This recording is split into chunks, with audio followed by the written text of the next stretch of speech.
Prospect House Media. And now, prepare yourself for the only weekly podcast you won't want to miss.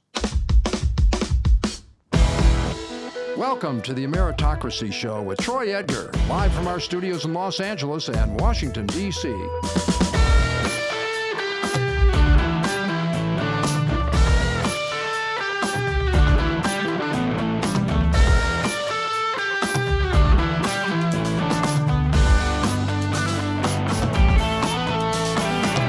Hey everybody, I am Troy Edgar and welcome to the Ameritocracy Show. Thank you for tuning in and checking it out. It is greatly appreciated. This podcast examines the conditions for personal and professional growth and opportunity across America.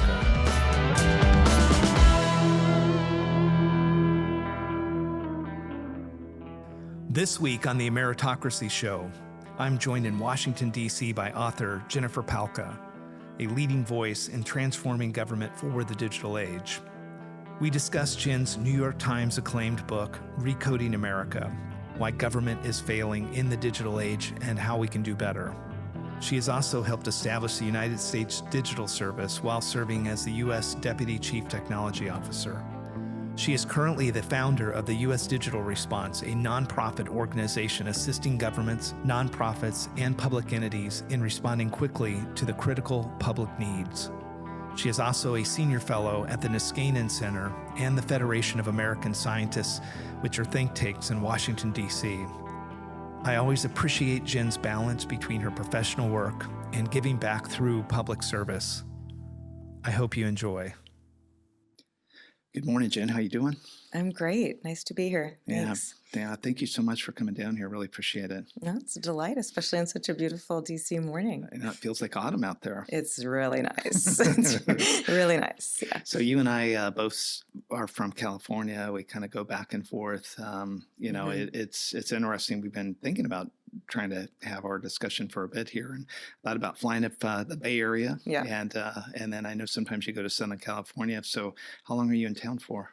I'm just here till this afternoon and then going back really? to California. But Oh, wow. yeah, trying to settle a little bit in DC for a while. Tired of airplanes. Yeah. I'm sorry. It's probably a sensitive topic for somebody who gets on an airplane every week. I do. I usually come for 2 or 3 weeks at a Yeah. time, but and it's nice. Like when the weather gets like this, Mm-hmm. during the summer, it gets so hot here. Yeah. As compared to California. You and I were on a panel Mm-hmm. at the National Association of Public Administration, and what I thought would be just a fascinating interview is that in the open of the show, I talk a little bit about your book, just so people have an idea of what you've done there. But I'm really fascinated with the way that you've been able to really put a seat at the table. And when I say that, it's like you have a great background. You've been a public servant. You've been, in corporate and in the area of public policy, and then you wrote a book, and the book got a lot of fanfare. And with that, you've just been able to turn that into something very constructive. And I think a lot of us that have done a lot of community service and tried to do make the government better, and make the place better. I think that your background's just been unbelievable. So I'm really glad to have you on the show. Thank you. Yeah, I've been really looking forward to this. Mm-hmm. Thanks for having me. Jen, to just introduce you a little bit to the audience, can you talk a little bit about your background? Like I said, starting out, in the gaming industry, really, and kind of your road to kind of where you're at, and before you published your book.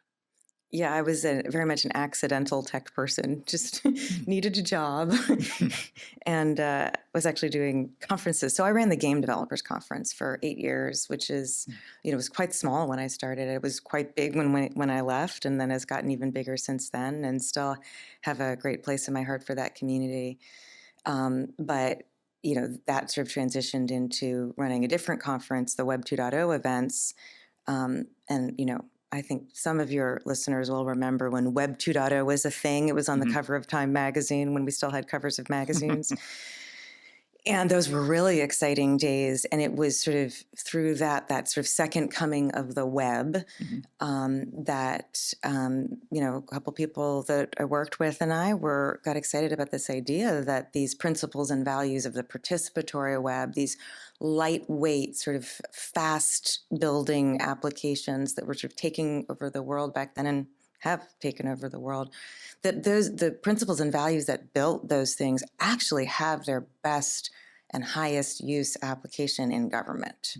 We really want that stuff to be the way our government runs, not just the way our phones run. And so that's sort of how I got into the whole government business. But I have, I don't have a policy background. And, flashing forward to now, like when I wrote my book, which I thought of more as sort of a government bureaucracy book, and people like Ezra Klein called it a policy book. I actually was shocked. I never thought of myself as a policy person, and now I appreciate that your perception of sort of having a seat at the table, but I like that. And I also always feel a little uncomfortable about it. Like, do I belong here?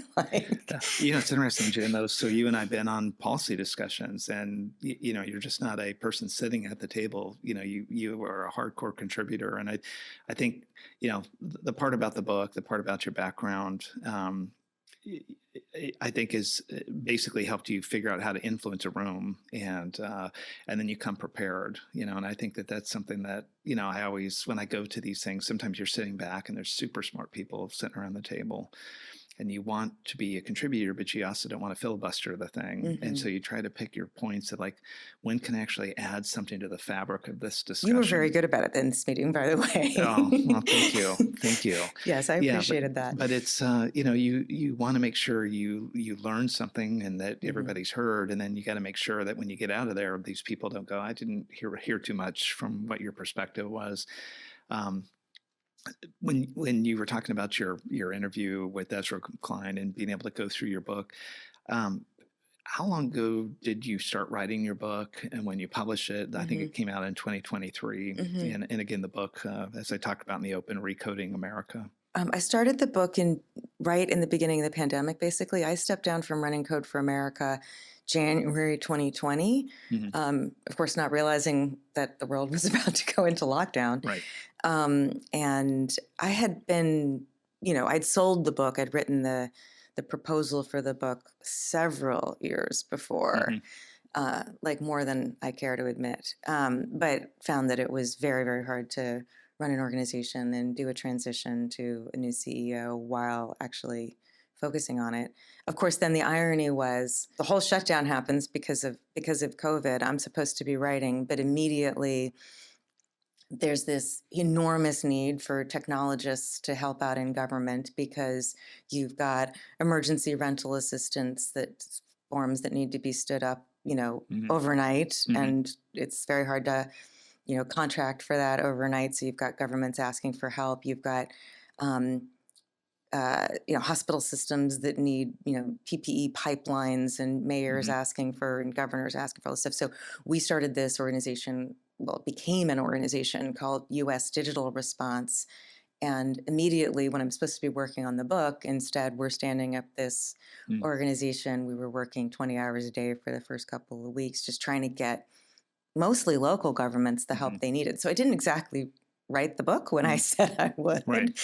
And then I tried to peter off from that and start working on the book. But then the governor of California asked if I would join the strike team for the unemployment insurance crisis, and then did that. So there were several false starts in writing the book, but all things that I think were good for me, stuff I felt good about, and then really actually helped me think about what I wanted to say. And that experience with the Employment Development Department in California became the first 3 chapters of the book. That's right. Yeah. And maybe we should step back a little bit before the book, because the pretext for the book was some pretty important opportunities that you had. When I think about your background and being able to come in, and you really made your mark in the digitalization side of, what you did. And so EDD, and then also, kind of coming in and getting involved, in the digital service. Can you talk also a little bit about what you did at the federal level? Yeah, so I had started Code for America in 2009, 2010. We got up and running in 2011. And then in 2013, after Obama was reelected, we had Todd Park in. He had become the federal CTO, and he had started something called the Presidential Innovation Fellows Program. Well, he asked me to come join the federal government to sort of carry that on because it was a lot like Code for America, which I'd been running that really served state and local at the time. Now there's much more federal work at Code for America. But when he called, I happened to be at that very moment visiting the government digital service in the UK, which was also very nascent, right? It was maybe a year and a half, 2 years old at the time. And I was literally in the building when I got the email from Todd asking if he could meet with me. And I was just really excited about what they were doing. And I also, of course, living in California, my daughter at the time, I think was 10, 11. I was like, well, I cannot move to DC. But here's this idea that somebody should do, like, not me. And Jen, was the call, you were in the UK, if I remember. I was in the UK visiting the government digital service, their offices in London, where they had this famous thing where they had a piece of butcher paper taped to the window where they'd ripped out the middle of the paper, and then they wrote on the top users with an arrow so that you would go over and look through this hole, like literally ripped hole in some butcher paper, and you were supposed to be reminded that the people that you were looking at down on the street were the users for whom you were making these applications. This is who we're serving. It was just all these great pieces of culture that were so inspiring to me. So I was in that building, sort of absorbing what they were doing, which is, come so far now, and saying to Todd, somebody should do a U.S. version of what these folks in the UK have done. But again, it was very clear that somebody was not going to be me.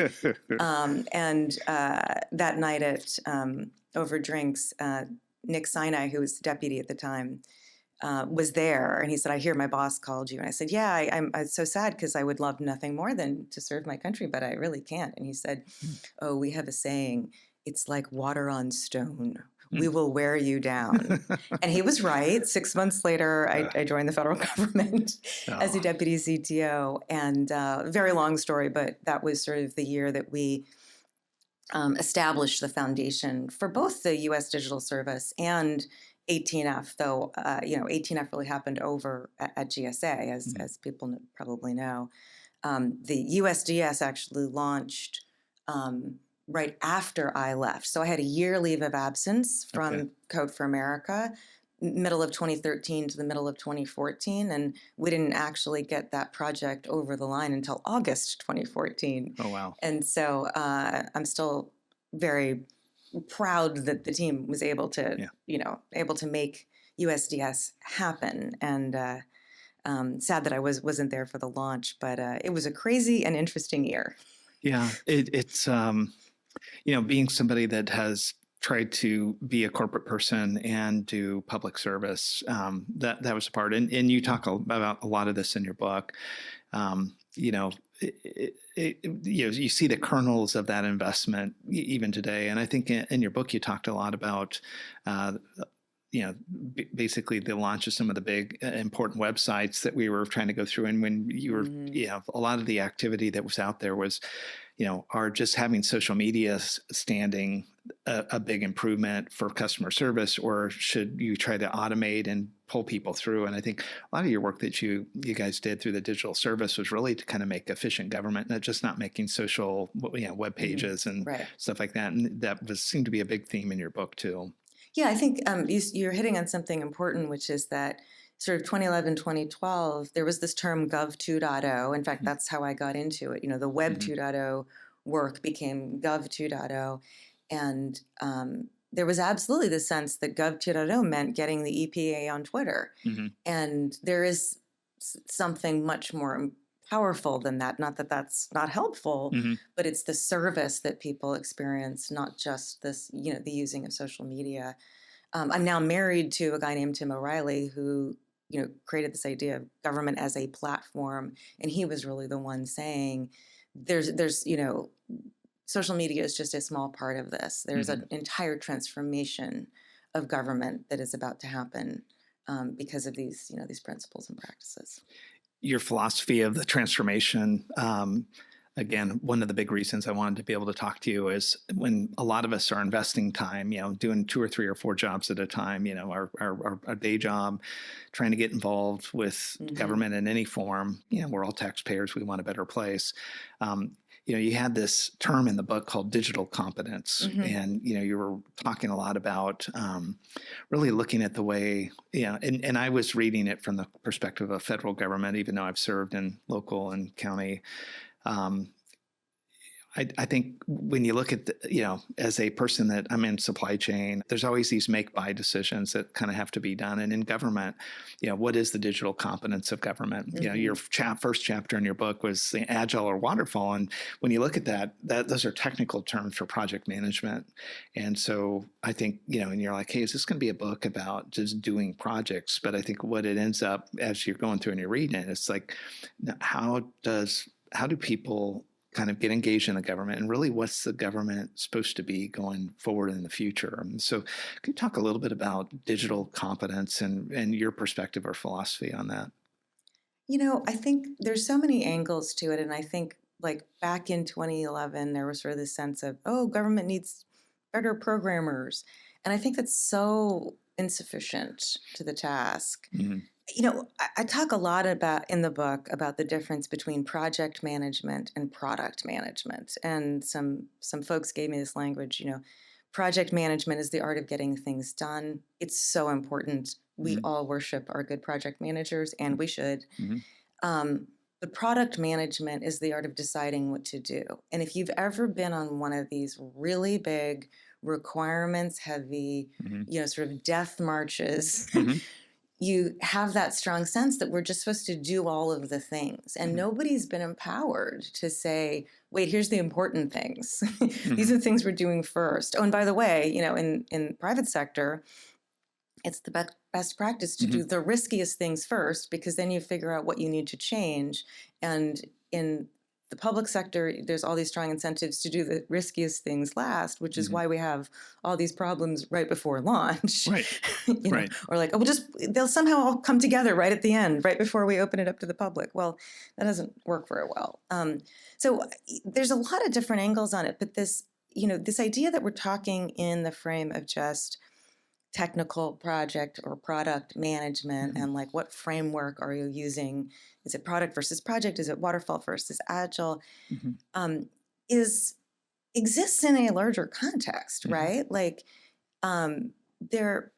somebody with power has to be able to decide what's important. If you want this thing to work, there has to be someone with product vision. We don't talk about vision enough. We'll talk about product management, which is kind of down here. Above that is product ownership. Is there someone in the government who knows how this thing is supposed to work, who has an idea of how it's all going to come together, not just in terms of the technology, but the operations and the policy and the politics of it? And can they make decisions such that the team building the thing can execute to that vision, right? And we just sort of pretend that need doesn't exist a lot, and really at our own peril. And, someone I really like, Ezra Klein, talks about this idea and I'm not going to get too much into the politics, but that liberals today have a problem of everything bagalism, this idea that we're going to load all of the desires and needs onto every project. It has to fulfill all the different possible goals. And he's talking about it in terms of things like burdening the CHIPS Act with, too many requirements for companies that are applying for CHIPS money.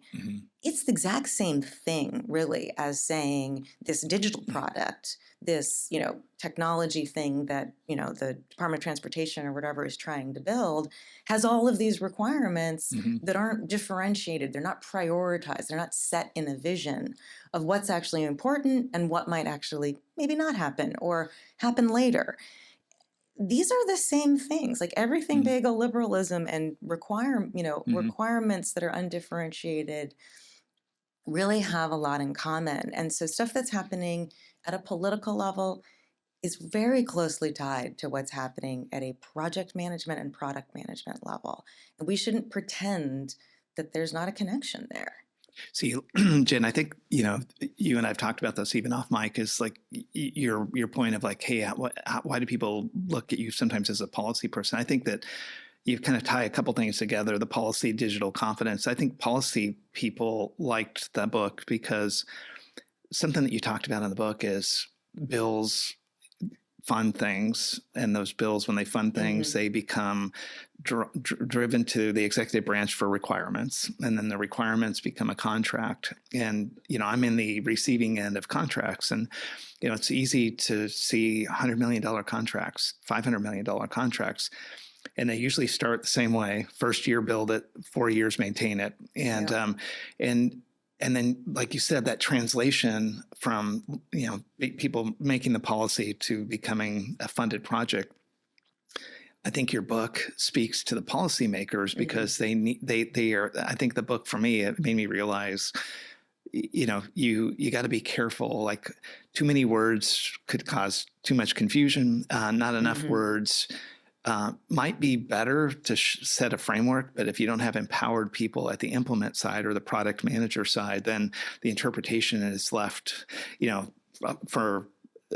could go in a lot of different ways. And I think the other part that you said, and kind of empowering the person at the lowest level, and this is where I think is the digital competence of like what the role the government has in this usually is as a contract administration side. And so they place somebody in as a project leader and an executive team, and then they kind of set to it, but they don't have the team built out with a tremendous amount of government employees because they, quote, don't think that those people need to be professional project people.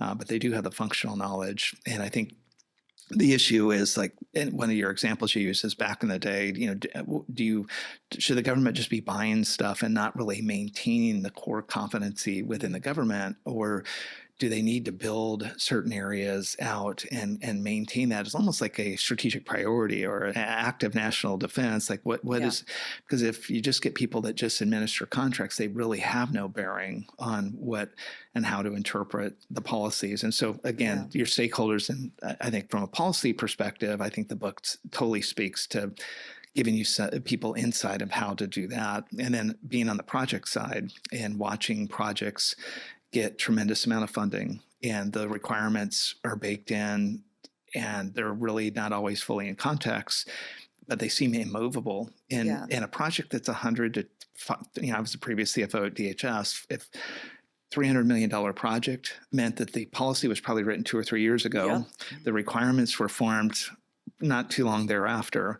It was sent out to the industry. There was a bunch of different interpretations of it, and something was signed, and then it's implemented for 4 or 5 years. You wonder, like, a lot of stuff has happened since then, and nobody really feels empowered at the execute level, at the digital competence level of government. Sometimes I've seen great stuff in government. I don't want to be negative fully, but I think your book speaks to the implement side of the community that says, God, I hope the policy people are reading this, and some of the government people that I work with, and I am an advocate for a lot of the career people, just because I've been on the political side in the career, and I see some really good career people. I think they want empowerment. There's a big group that does want empowerment. They feel a little paralyzed. And so I think the book is like a little bit of a noble cause or a calling. With that being said, how are you engaging now in the community? I've seen you at conferences on policy issues, and we've been in that. But what do you feel is your focus right now to kind of take? The book is almost like a reference point, but now you have your voice and your voice and your establishment at the table. What are you using, and what are you doing now to kind of make this book as a more practical thing to kind of help advance the agenda here in the government? I'm really trying to use it as an opportunity to sort of move the conversation forward, which means that I have a lot to learn. And I think recognizing that we all have muscles that we just need to build that just don't exist. And one example of that is, you talked about policymakers, or, let's say for an example, like a congressional staffer now. I get a lot of outreach from congressional staffers who've read the book and go, oh, I get it. there are things that we do that we think are helpful that turn out not to be very helpful. What do I do differently? And the honest answer to that is nobody really knows how to, answer that question yet. And so I want to develop that. So spending time with them saying, let's go back and look at what you've done in the past. A typical request I'll get is, there's this agency, you can get any different agency, but there's certain agencies that sort of end up being the kicked puppies of federal government. Right. Like, they're really bad, and they want me to come because they think these agencies are particularly bad at their digital spend or whatever. And what can I do to help them, write legislation or sometimes oversight. I often encourage them to not write legislation, but exercise that oversight muscle, but exercise it in different ways. But, what I kind of say to them is, it sounds to me like you want to know what mandates and constraints you can put on this agency to make it work better. Now, you've been, not just you, but, because there's very high turnover in Congress, like your predecessors have been throwing mandates and constraints on this agency for decades now. How's that working? And they go, it's not. So why do you keep doing it? Like, what might we do differently to understand the conditions that we've created in that agency? Because in the perspective of, say, the CIO, they're playing Mother May I. Like, there's so many constraints because they've done a bad job, right? That now they can't do anything before going to Congress. Now, you know the business world. Your listeners understand the business world.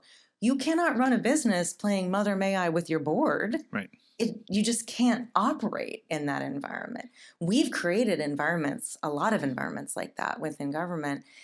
And I give this as an example of how I think, the legislative side is having a little bit of a reflective moment and going, what might we do differently? And how would we sort of figure out what that is that we do differently that actually creates the capacity in the agency to execute on the vision that we have sent to them, right? This is what we want you to do as an agency.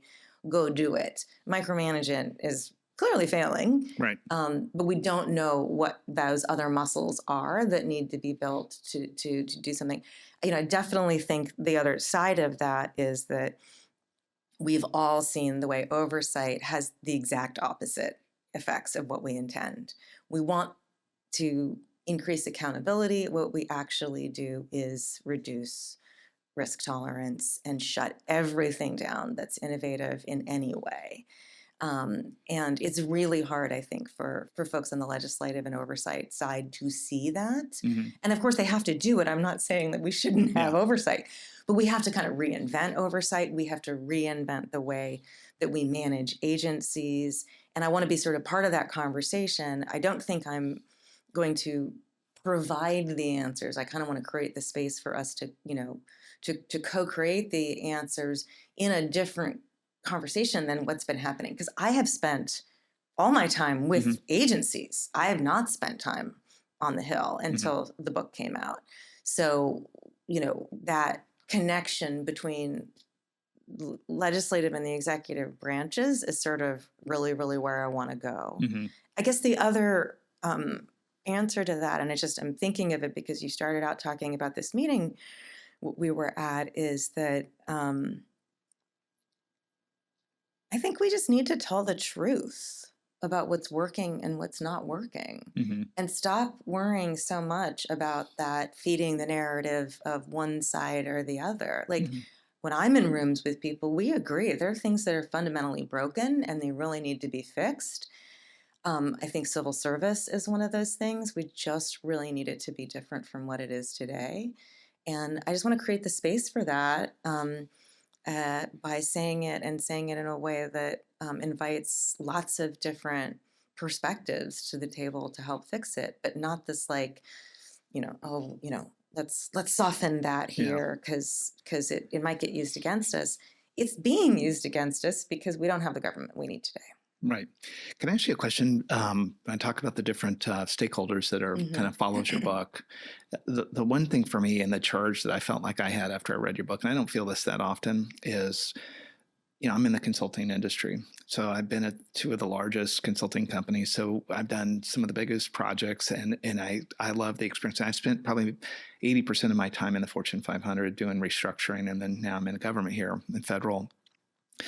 I think that the book, when I read it, it reminded me of an opportunity that I had at the VA.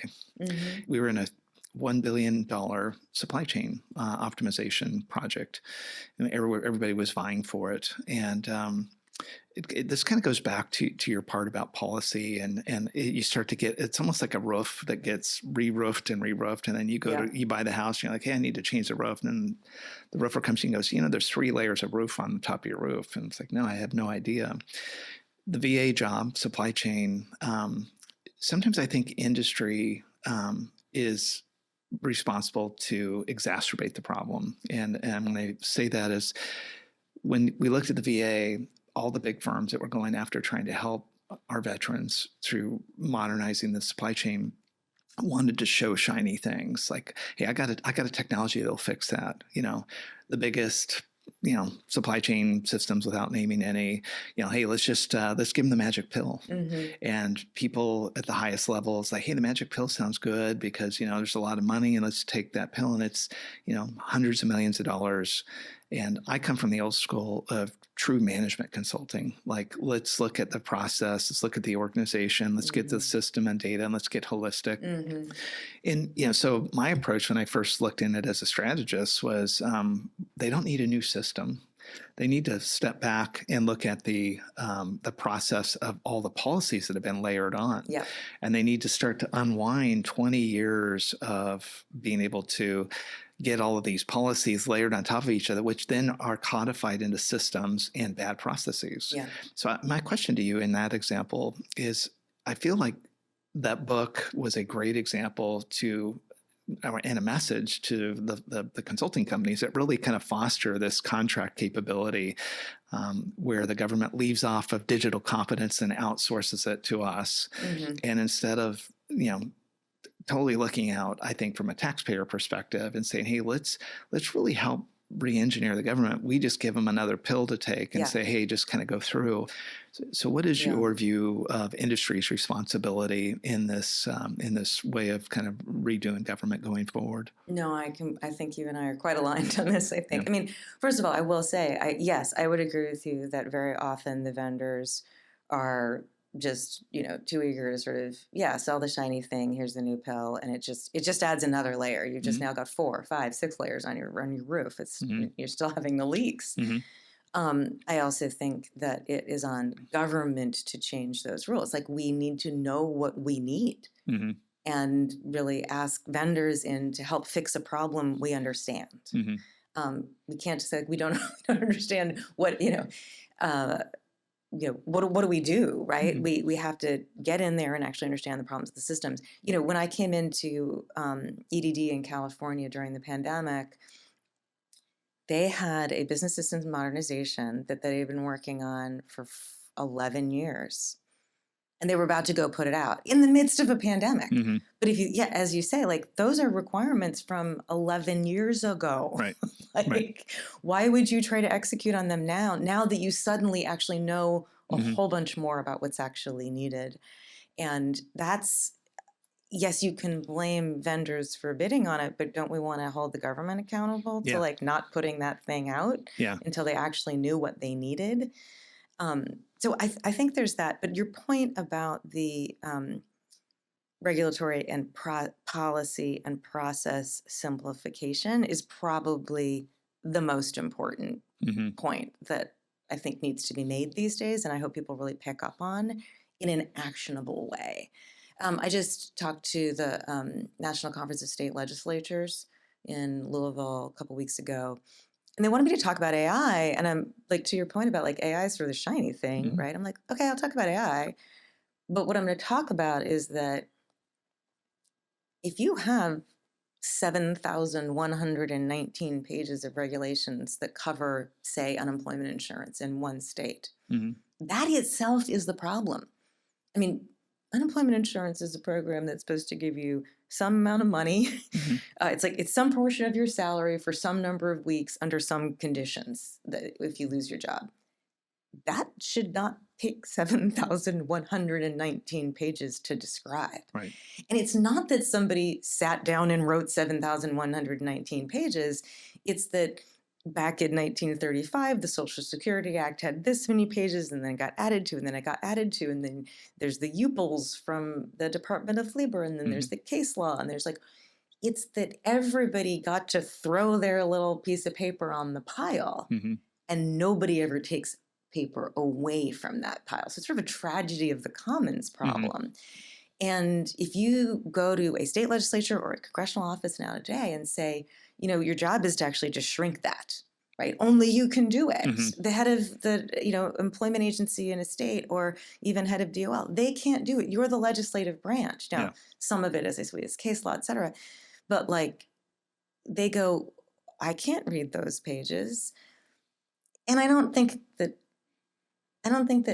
AI is some magic pill here, but I do think that is a capability that helps. Yeah. It's actually good at reading large quantities and helping understand what here and here is vestigial, what is conflicting, what is just simply de minimis. It's just not necessary. We could live without it. I'm not talking about policy change that says, oh, let's let AI or even some legislative staffer decide benefit amounts. That's for the legislature to decide. That's the substantive stuff. But the cruft that is accumulated, that accreted over the years, that's what's holding us back more than anything. And as I say in the book, the layers of technology that you see at the VA, at EDD, at CMS, everywhere, those layers map almost directly to policy layers that have accumulated over the years. So when people say, oh, this new technology is going to take care of all of that without dealing with the legacy cruft, that is, I think, a huge, huge mistake, but nobody wants to do it. I do think it's a moment where, we have both the recognition of what a problem it is and starting to have some tools that make it maybe a little bit easier. We're doing, through my work at the Niskanen Center, we're doing some work with a couple of different state and local agencies on this. How would we just sort of feed all this stuff into a big, large language model and get some suggestions back about how we might just take the volume of this stuff down initially in ways that are very non-controversial. We're not trying to touch meaningful policy. We're trying to clean up the living room. Right. Declutter. Yeah. In fact, I'll throw this out there because maybe you'll be a great ally for it. My idea is that next spring, we have a week that we just call spring cleaning, and state, local, federal government, executive, legislative branch. I think Ledge needs to drive this. They need to feel like they're in the driver's seat.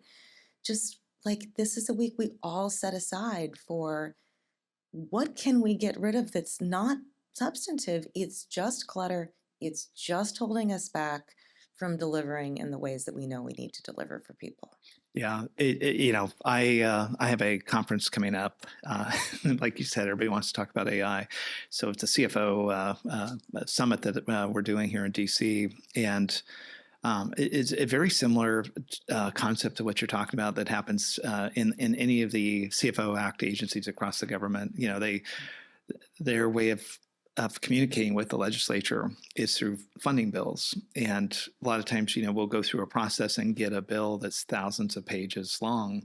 And, I was at DHS, so we would have to interpret that across 23 components. What are they? And, the staffers, the congressional staffers, which are all, really sharp people, their constituency, all the things that they, there's very specific wording, and a good person on the finance budget side was somebody that can see the nuances or have a good relationship to say, hey, by the way, look here. So you're trying to interpret it. And my whole focus for this CFO Summit on AI is specifically on the communication with legislature of large language model would take those huge bills. Now, it's good that somebody defined that level of detail. But the large language model takes that 1 to 3,000 page document and turns it into a page and a half of here's the summary, or tell me what it is about ICE. What are the 3 things that seem to be different? Compare this to the previous bill and tell me what's different. Give me a cross-cut. Yeah. That would take 10 people to manually go through that process. And the bias, the safety, the wandering and all that, these are 2 controlled documents, and it's not really the value of the government staff. The digital confidence of what they're doing isn't so much that they are unbelievable in spreadsheets and can listen and type stuff in and try to do a cross-cut and compare. The AI is actually able to kind of do the comparison. And I look at the same, like you said, with the spring cleaning, contracting in the federal government. I've seen a lot of agencies going to what they call statement of objectives instead of statements of work. And the statement of work would be tied specifically to requirements. And then, IBM, here's 100 requirements. Are you 100 for 100? You need to be 100 for 100. And then those 100 would become things that have to be implemented. And like you said, the product manager would kind of just organize the Titanic. They wouldn't necessarily do the spring cleaning. They would say, hey, all these have to be done. The statement objectives, from my perspective, took all those requirements and boiled it up to a summary, a cross-cut, and said, here's the 8 most important things you need to do directionally. Yes. Vendor, tell me how to do this. And I think that sets the industry up to be a little bit more creative than to try to be a blackout bingo card, where I've got to get everything done. And so going back to your book, I would just say, I recommend the book to people in the consulting industry because I think we can be a significant part. And your spring cleaning idea, I think, is a good one. And maybe if we were to kind of take it to the next level, it would be each of the stakeholder groups. Something I'm learning from my AI journey in the federal government is everybody needs kind of use cases of what does that mean for me? And so maybe the different stakeholder groups, you focused on legislature, but I also think, the vendor community, what could we do? How would that be facilitated? And so it's just not an event that we would check off. It's like, what could be some substantive objectives that we would actually be able to accomplish. So I think I'm kind of interested in the idea, just in the name of good government. I mean, every vendor I've ever talked to feels honestly trapped by the bad system. Like they want to do good work. They want to hire people who want to do good work.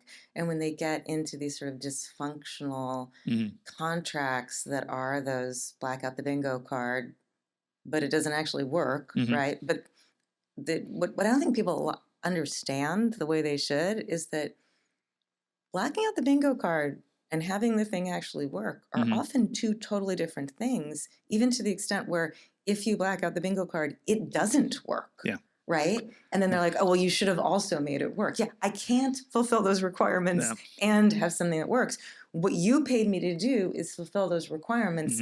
So now, per literally what you told me to do, it literally doesn't work. I mean, in my book, the story about the enterprise service bus is exactly that. Like, if I do what you tell me to do, it's not going to work. And we have to make a system that works for everybody, including the vendors. I think the vendors can be a big voice for this.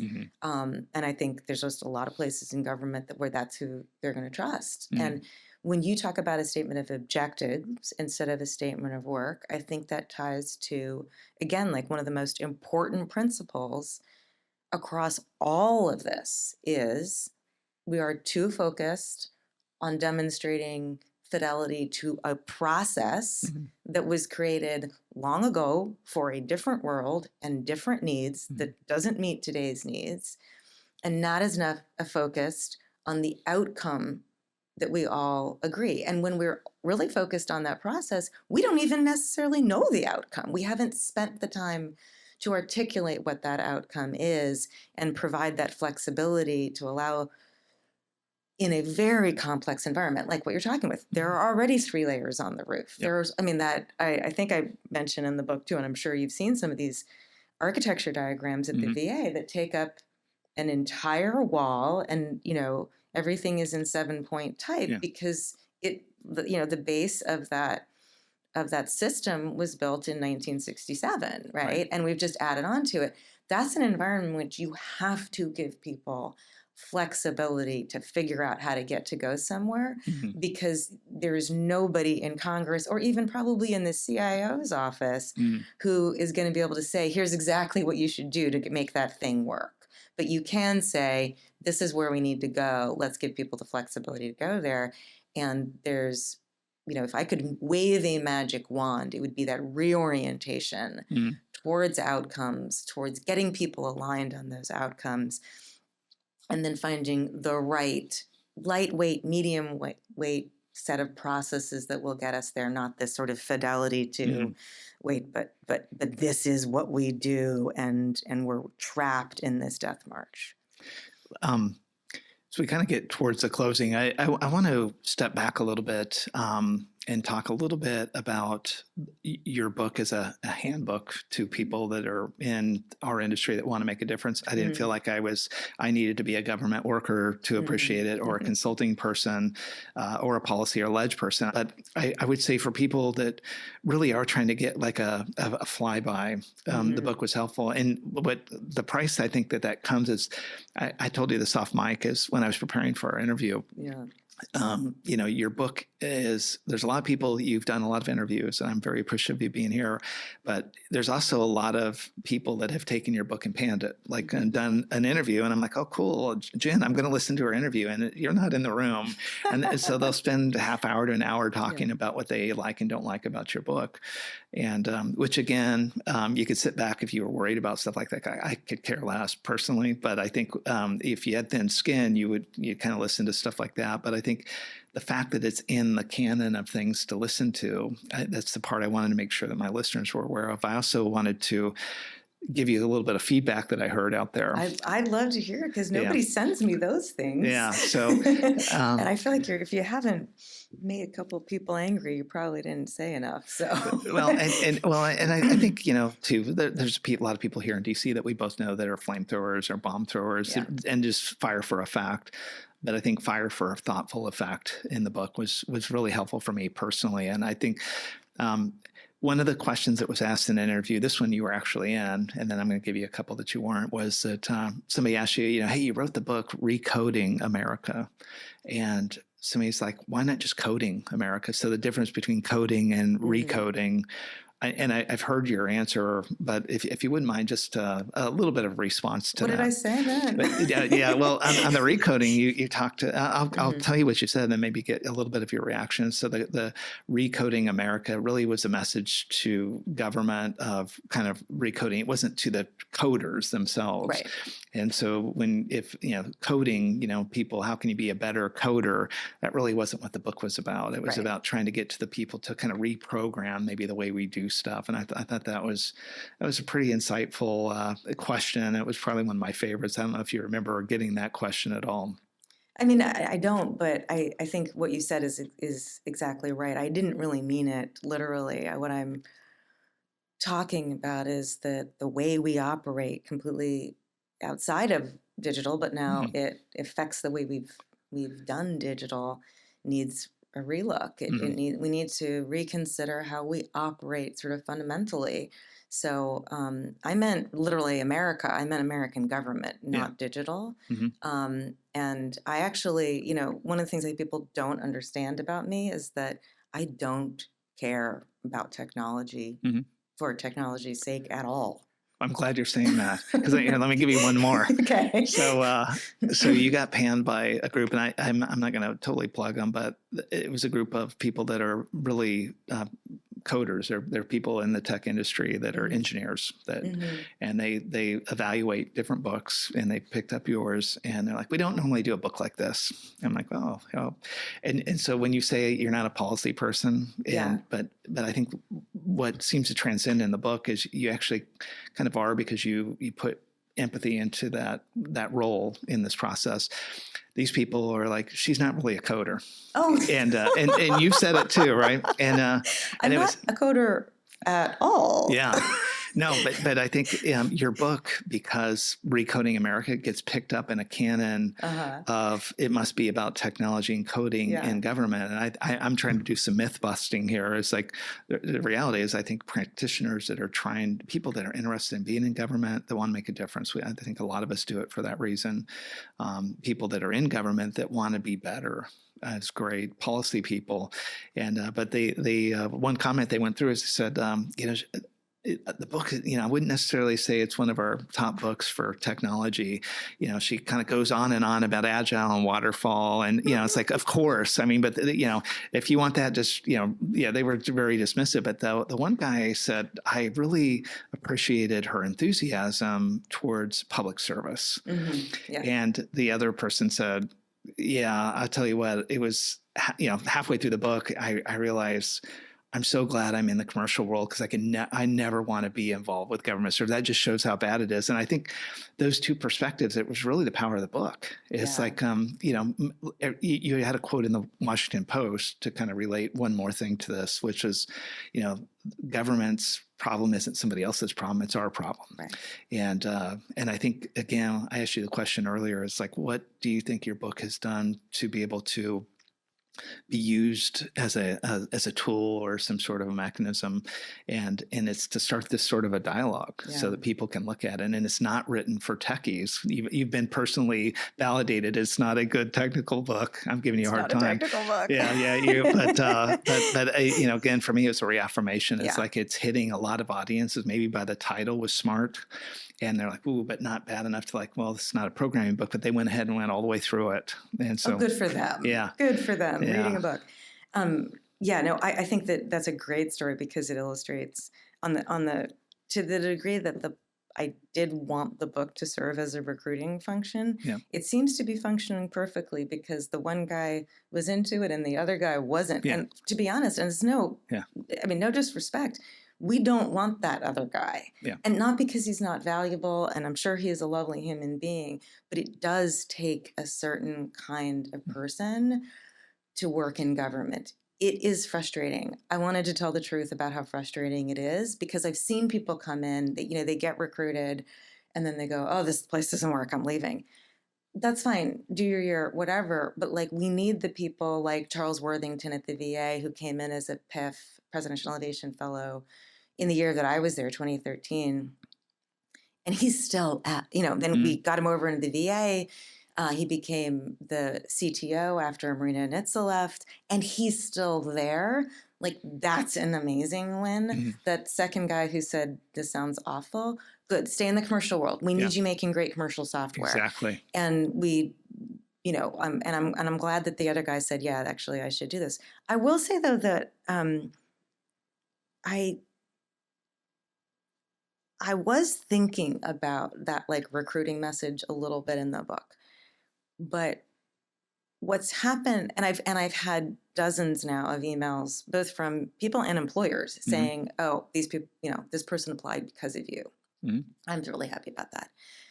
The audience that is much more meaningful to me is the current public servant audience. Okay. And the things that people say to me, I mean, I have had so many people say to me, and I get emotional thinking about it.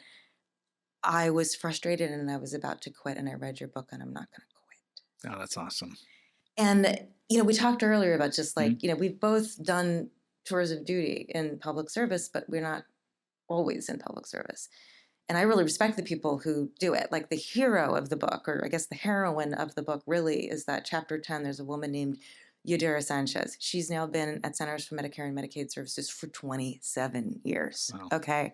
And she, if there's a savior in the book, it's not my old boss, Todd Park, whom I love and think is the best human on the face of the earth, who came in from, his incredible private sector experience and, was a big part of getting healthcare.gov back on track. It's not that savior narrative. It's the public servants who are actually fighting this battle every day.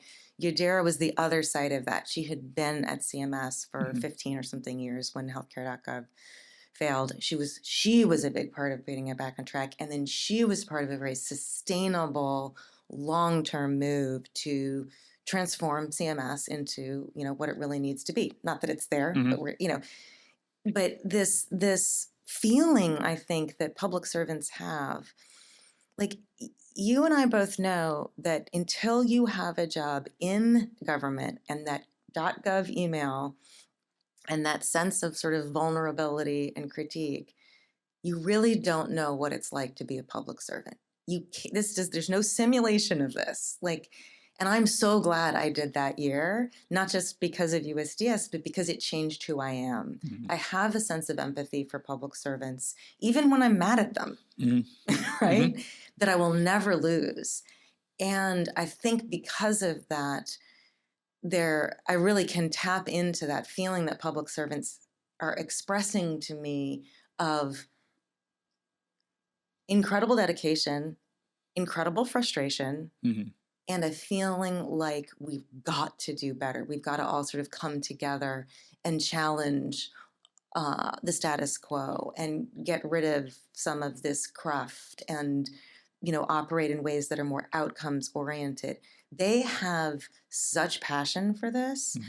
And when they express that to me, it's that's been by far the most meaningful outcome of the book for me is their expressions of both frustration and hope.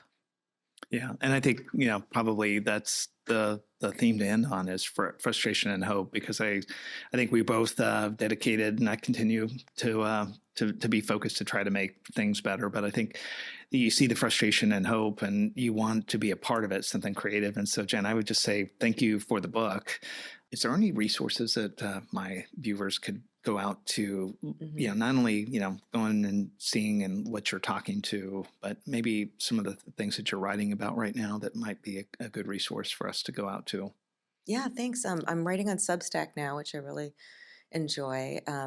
That's eatingpolicy.com.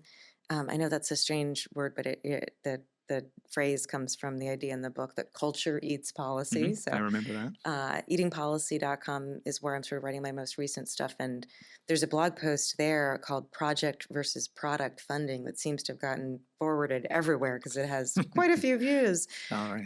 And then just for reference stuff, if people want to understand things like how to get into government technology or resources for policymakers, there's recodingamerica.us. Okay. I definitely would encourage the listeners to follow you online. You are really active, and like I said, people will read the book and they'll see some of the different things that you're actually speaking on. And I think the book, what I think is so helpful about writing a book and is you basically now have hundreds of pages of your thoughts kind of captured. You don't need to restate it. You know where you stand. And, and I think that's the part where I think you and I are really focused on trying to just have good government and have the ability for, us to be able to not waste money and to be able to help, make the processes better, and to be able to move the country forward. So just thank you for being on the show again. And I hope that you have a safe flight out tonight. Thanks, Troy. It's been a real pleasure. Thank you.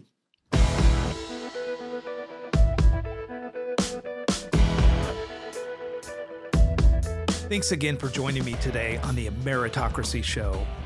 Be sure to follow me on social media and our website at troyedgar.com, where you can get more information and sign up for my weekly email. I hope you have a great week.